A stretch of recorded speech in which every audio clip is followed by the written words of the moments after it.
Gary Burbank, welcome to the Bill Cunningham Show. Well, it's a pleasure to be in here. Actually, I used to come in at 2 o'clock many years ago until, remember, we went in and demanded 3-hour shifts. We demanded it, and we got it, didn't we? Well, I started repeating what I did at 2 to 3, between 5 and 6 anyway, so I think they decided. Let's go back 40, 45, 50 years. How did Billy Purser become Gary Burbank? William Eugene Purser Jr. Became Gary Burbank after he became Johnny Apollo, your blue-eyed soul brother in the front row. Johnny Put a little Apollo slide was first. in your glide, a little dip in your, little bump in your rump, baby. Light my cattle, make me hard to handle. I was working at WDIA in Memphis, which was an African-American station. I was the first white boy to break those ranks, and just one of my favorite radio stations, and became Johnny Apollo. But that wasn't my first station. I went to work in Lake Providence, Louisiana, and my name there was Pepper Lip Sync. And you went from Louisville to Louisiana? No. I'm from Memphis, and my folks are all from Water Valley, Mississippi. And so I got in the radio, and I went down to Lake Providence, Louisiana, which is in what they call the Arklamis. It's between Arkansas, Louisiana, and Mississippi, in that little area up here. Why? Well, why radio? Why not 10,000 other professions? Well, you know, I'd been a musician, and I had just played on a session, and I forgot even the song, but it was a hit song, an Ace Cannon song, I think. It was a hit song, and I made $52. 52. And I kept thinking, you know, if I were a good session guy like Al Jackson Jr. and Howard Grimes and those guys, I would have done 5 sessions a day, but I was doing one every 3 weeks. And it was tough to make $52 every 3 weeks. But I played at night and things like that, too. So I decided that, you know, I remembered watching the radio school when going to junior achievement. In fact, getting kicked out of junior achievement because I spent all my time standing in front of this radio school where they had the speakers on the street in Memphis and watching these guys. And I thought, yeah, maybe I could do that. And I was managing a nightclub and driving a truck for Bluff City News in Memphis, which was servicing magazine racks. And then doing the music thing, too. So I worked. I mean, basically, I worked all the time. And I had maybe 2 hours to sleep. And Charlie Freeman, who was a great guitar player, the Red Man, he had a page in Rolling Stone when he died. He used to get behind me, driving from Millington to Memphis. He'd get behind me. And we'd have our windows down in January because he would honk the horn if I started going off the road, falling asleep at the wheel. Really? Yeah. So you get to Louisiana, and did you play the discs? You played the hot wax? What'd you The play? first time I went on the air, and you may have heard this story. Stop me if you have, but the first time I went on the air in Louisiana, the first morning. Remember, I'd been a musician. I was accustomed to going to bed at 5 o'clock in the morning. So here I was sitting there just trying to wake up at 5 o'clock in the morning. The first song I played was by Sam the Sham and the Pharaohs, I think. And so I did my newscast. We sign on. We do the newscast. Then you had the jingle, KLPL radio, Arklamis. Boom, I hit the record, hit that fine. Uno, dos, tres, cuatro. So, and I promptly fell asleep. Woke up at about 5:45, and the record was going, tracking. And I'm thinking, oh, my God, I've ruined my first day. I'm over in radio, but no one called. No one called. No one said a word. And I thought, wow, there's no one listening to this radio station. You know what? I can do anything I want to do here. When did you know you had a career, you had a life's calling? Did it ever happen after Louisiana, before CKLW? When did you know that you were going to be Gary Burbank and be the superstar in radio that you are? I didn't know. I don't know if that happened, but I knew I was going to do this when I had a job sacking groceries, and I put the heavy stuff on top. And the first place I took out to the car, these people's groceries, and all over the street, and I thought, I think I'd be better at radio. And now I'm being flippant about it. I still don't know. But it happened. Yeah, at some point I had a good career. Yeah, I had a great one. What did you do between that moment in the 1960s until 1981, when you came to 700 WLW? You had 2 or 3 stops along the way. Yeah, I worked in Louisiana, in Monroe after KLPL, kind of working your way up. You know how we do in radio, working my way up as well as I could to Jackson, Mississippi, then to Memphis. And then back to Jackson, and back to Memphis, and then to Louisville. And Louisville is where I met, Carol, and that became kind of my home, and so I intended on staying there, but then I took off to New Orleans. I just got this wild hair. New Orleans, man, this thing was open, and they said, we want you to come do mornings. I said, if I can be program director. And they said, you can't be a program director. I said, I want an office with a lot of ferns and a big couch. And they said, okay, you can be the program director, but you can just have meetings. It's cool to have some meetings, That's all I did. And you made it to CKLW, which was the From dominant. There was a big station in the country, CKLW, Windsor. the Big 8. That's it. Big station. When you say yeah, it was great. Yeah. top 10 radio stations in America at the time. I would say more than top 10. CK, it kind of amazed me. I didn't realize how big it was. I think it was probably bigger than anything, at the time, because when I went there, I was amazed that, the response that I got, from the area. And I luckily hit into a fluke book. When I first got there, we say fluke Sure. rating period. Yeah. And those happen. Yeah. And either you can have a bad one or a good one. Yeah. It just so happens, wham! I went in there 6 months later, boom, ratings tripled. And of course, if you wait a year, they go back down. Right. And so I get a call from the Cleveland Plain dealer, and I said, why do you want to interview me? I'm in Detroit. And she said, no, you guys are number 2 in morning drive here.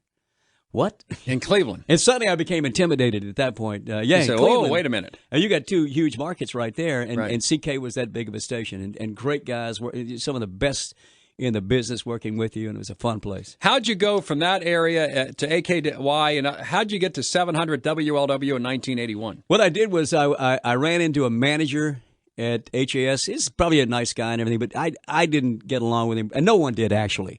And I just didn't want to. I got along actually fine, but it was hard being a part of that staff. And I thought, and many guys had left, and I thought, I don't want to work here. So I thought, I'll take a year off. And I had friends working at WAKY at the time. I thought, I'll just come back and work at Wacky.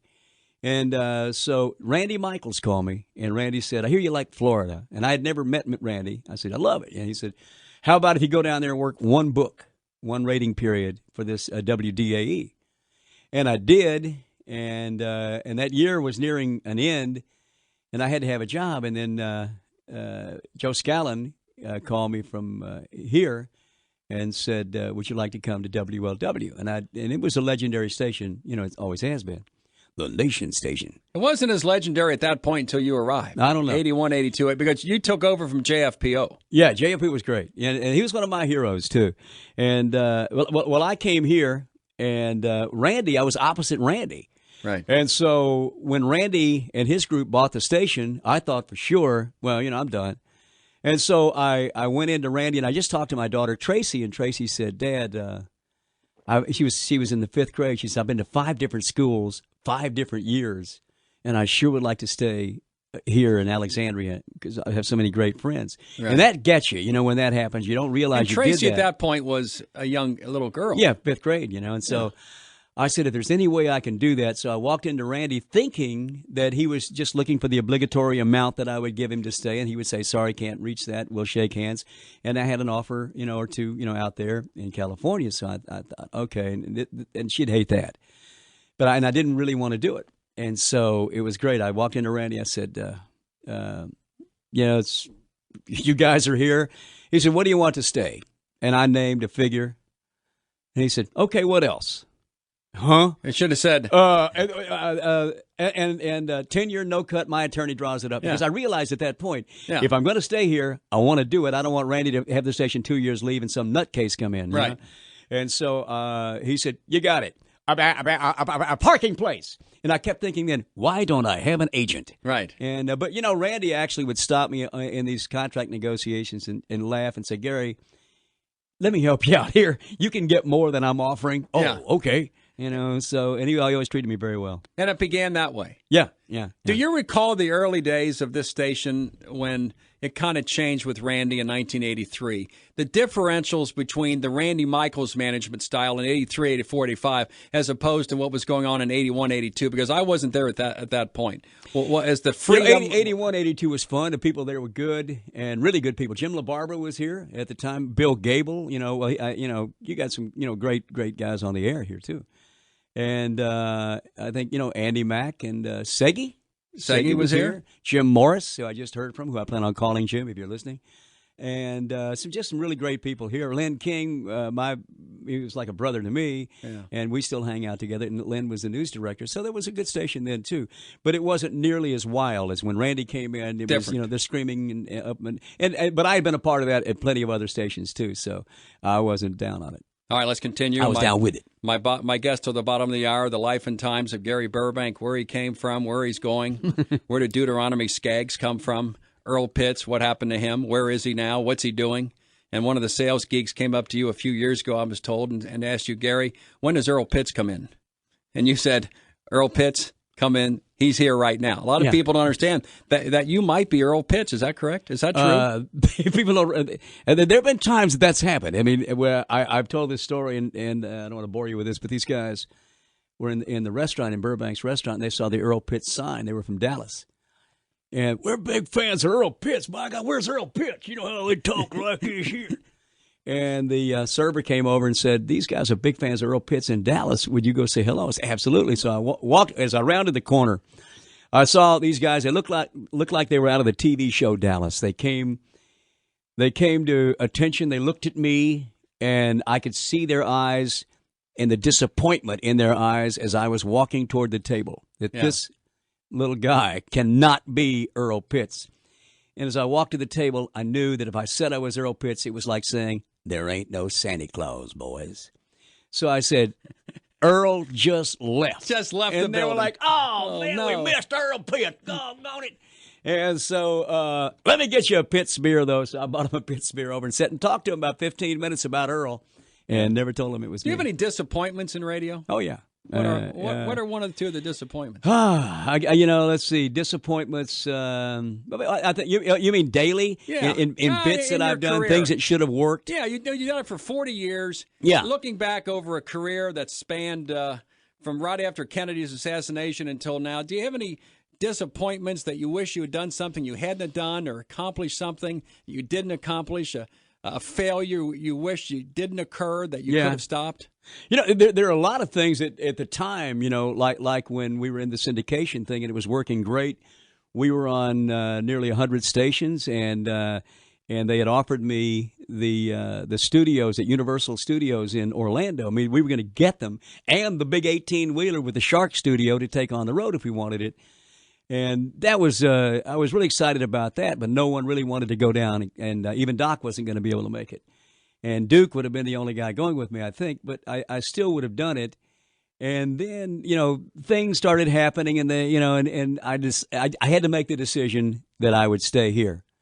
Well, at the time, I was a little down about it, but as it turns out, it was the best thing I could have possibly done. Best. Yeah, for my family and for me. And for working in radio, it's turned out to be great. Well, let's continue. So when you say disappointment, yeah, for a minute, but then you turn it around. Let's continue. My guest till the bottom of the hour is Gary Burbank on his last day on 700 WLW.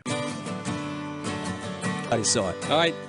I want to get into that story about Victor, but radio, you've seen it from the 60s to now. Is radio now in good shape or bad shape? I think it's changing. It's always been an ever-changing process. When you think back, Willie, you go back to Arthur Godfrey, and then when Arthur Godfrey turned around and saw Bill Drake coming in with much more music, I'm sure he thought, it's the end of the world, the end of radio. And then it changed to top 40, and personality radio came into it, talk radio came into it.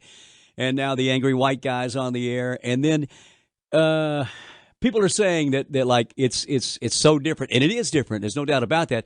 But I imagine that the same guys that saw me come up, that saw you come up, thought we were the end of the world. And now we're looking back, maybe looking at some other things that are happening in radio. We're thinking it's the end of the world. As long as it adapts to the changing delivery system of iPods, and somehow we sneak into that kind of world and XM and all that, and I think we're okay. Well, where does the next Gary Burbank, the next Mike McConnell, the next Jim Scott come from? I don't think they need one. I don't think so, because they have a different way of doing it. I just don't think. There's no one down there doing the kind of radio that we do. There are a few guys out there still. Terry Miner's in Louisville. There's some guys in Bob and Tom. They do my kind of humor too, I think. And there are a few others around. But Mike Canosian wrote an article in Radio Inc. And at the end of it, he said there aren't many left doing this. And he said Gary Burbank may be the only guy left. And I thought, well, that's really a compliment. I was named in the same article that Jonathan Winters and Ernie Kovacs, but it also makes me one dinosaur, And that's the way I see you as Pryor. I see you as Ernie. I see you as Stan. I see you as Bob and Tom, and I'm thinking the Gary Burbanks. You mean Bob and Ray and Bob and Tom? Bob and Tom and Bob. But I see you as Pete Rose. 24 years, you played a certain way.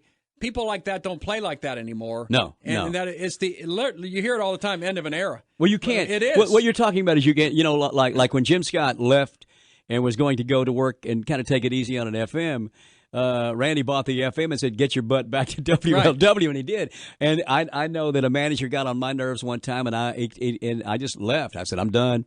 Walked out of the station while I was on the air, by the way, and there was nothing on. And he kept saying, you got to get back on the air. I said, I'll be across the street, and you better get back in there. I'll be kicking your ass, because I'm at another station. Today, if I walked out of that radio station and I walked to the street, I'd look around and say, which way can I go? Maybe Albuquerque, they don't own a station, Correct. Because there's nowhere to go. So we can't, with deregulation, it basically put us, in one place. I'm not complaining about it. I'm just saying that's fact. Looking over the last 40 or 50 years, is there any entity or personality? I think of Gary, I think of Doc Wolf. Mm-hmm. I think of Gary, I think of Duke. I think of Rob. Mm-hmm. I think of Rick. I think people that you've worked with. Are any of those characters the wingmen of Gary Burbank? How important were they in your career? Oh, they were more important, really, than I was. I mean, to what I'm doing. If you took a graph and you said, the influence that Doc had. Doc was such an intricate part of my comedy. And I said this the other day. In the last 5 years on my radio show, 75% of the funniest stuff came from Duke Sinatra. Yeah. And it's because, not only because of his wisecracks, because his ability as he's got an IQ of 175, Animal House mentality, undoubtedly. Belushi. But guys like that, I kind of surrounded myself with them, or more than likely, we kind of just would cleave together. I seem to be able to attract these kind of people, and the people that call my show are so funny at times, and if you put that whole conglomeration together, that would be the Broadbank Broadcasting Corporation, and I'm basically the guy speaking in round pear-shaped tones. Gary, when it's all said and done, you've done it all in radio, a restaurateur, a father, a son, a broadcaster, candlestick maker, and everything. When it's said and done, and hopefully in many, many years, somebody sitting at this microphone will remember Gary Burbank on your last day on Earth. What would you like the epitaph to say? What would you like the tombstone to read? I'm going to be cremated. You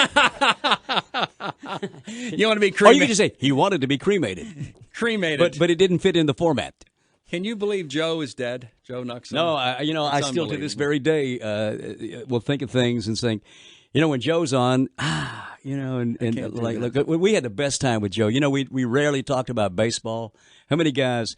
We get started on Joe. We'll be here for 3 hours. I won't even have a last show. That's and you got to spend me. The last 30 minutes. But Gary, I want to thank you for the last 24 years with me, and as an American for the last 40 years in radio, because you're Pete Rose, you're Michael Jordan, you're Wayne Gretzky. No one's going to do what you've done.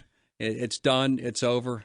I'm honored to call you friend for the last so many years. Well, Willie, it's very kind of you to say that, and let me return that to everybody, you and everybody here. I've had a great time, and won't be a stranger. I'm sitting down there with an ISD in line sometime. If you want to take a half an hour off, say, get your butt in your studio and do a half an hour for me. I'm there. What are you going to do in radio in the future? Are you done? I mean, is this it? No, I've got some little things, but nothing. I don't want to have to be in one place every day at the same time. You'll be in Florida. Yeah, no, I'm here in Florida. I'll be half the time in Alexandria, half the time in Florida. And with grandkids, man, you can't be gone that long. You know that. I know. I love when you get those grandchildren out there. I mean, we're down there for 2 weeks, and I'll start sitting at the message machine playing messages back, listening to them, and that's it. And Carol says, "Time to head back north." I think, yeah, it is. Gary, I want to be cremated. That's it, man. Yeah. Gary Burbank, thank you. Thank you very much, Willie. Let's continue. Thank you. 30 minutes after the hour. Gary is next between 3 and 6 at the home of the Reds and the home of Joe Nuxall. News Radio 700 WLW.